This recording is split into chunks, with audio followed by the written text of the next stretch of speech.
Hi everyone, Lewis here. I'm going to do another review. I haven't done one for a little while. The last one I did was Ghostbusters. I want to do a review of Spider-Man No Way Home, which has just come out. I braved the cinema once again just to bring you this review.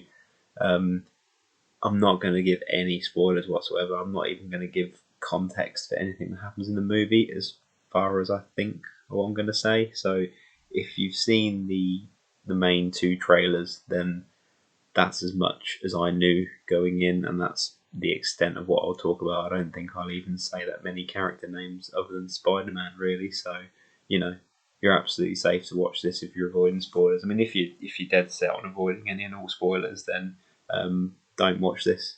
Just leave a like and go. I mean, don't even do that. I don't care.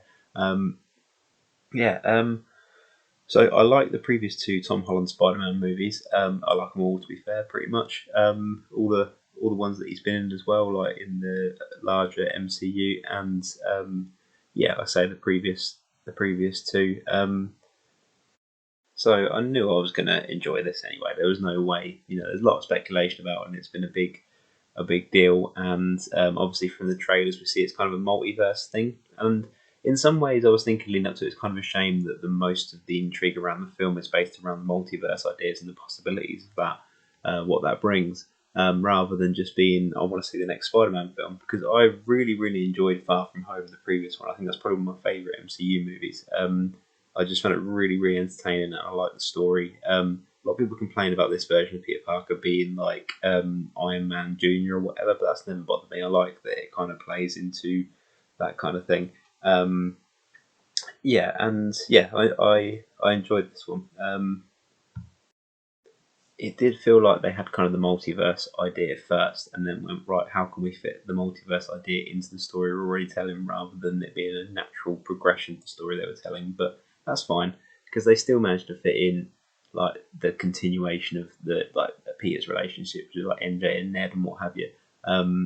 It is slightly overshadowed by the larger story in the film, but not to the point where it's been pushed to the back. It is still quite a prominent part of it. Like it does have quite a good emotional through line throughout the film as well. It's not just anything too cheap or anything. They don't go too heavy on the nostalgia side of things. I thought like a lot of movies these days it is all nostalgia and all kind of remember this, and they don't do that too much. There was probably a big temptation to fill this thing with like Easter eggs and references and stuff like that, and I feel like they didn't really do that, which is good. It is kind of its own thing with a few little nods and what have you. But yes, I mean, I think there was one or two kind of lines that were sort of like references and stuff. But there was one that made I can't remember what it was now anyway. But I literally laughed, but also shook my head at the same time. I was like, nah, I can't believe they did that. But yeah, nothing. It didn't feel like it was too dependent on that. It was too much. It very much felt like it was its own thing in a sense. And with such a broad idea for a story, like say like the multiverse, it could have been to the point where it got really messy and convoluted, but it was a really linear story, and I think it was 2.5 hours, and at no point did it feel like it. Um, yeah, it kind of you basically just follow kind of one kind of thing all the way through. There was no kind of jumping around like this is what the villain's doing right now, this is what this guy's doing right now, and back and forth. It was all just kind of like one thing going through, which was quite nice to be honest, because I like just a nice linear storyline. I don't like too much jumping around or anything like that in a film. So that was good. I feel like there could have been potential there for there to be too much in it, and I really feel like they avoided that quite cleverly, quite spectacularly, in a sense, which was yeah, which added to my enjoyment of it quite a lot. And I must say that I think one of my favourite things about these movies is Tom Holland. I think he's really, really good. I've liked him from when he first appeared.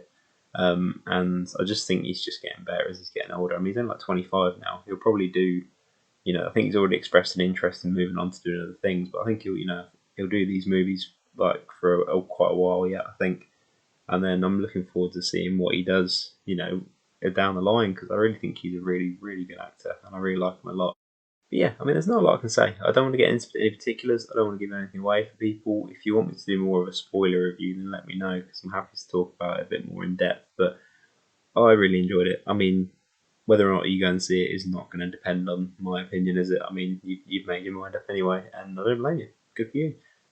Just be careful, please. But yeah, I really enjoyed it. I thought it was a perfectly good addition to lineage of the MCU. And yeah, good stuff.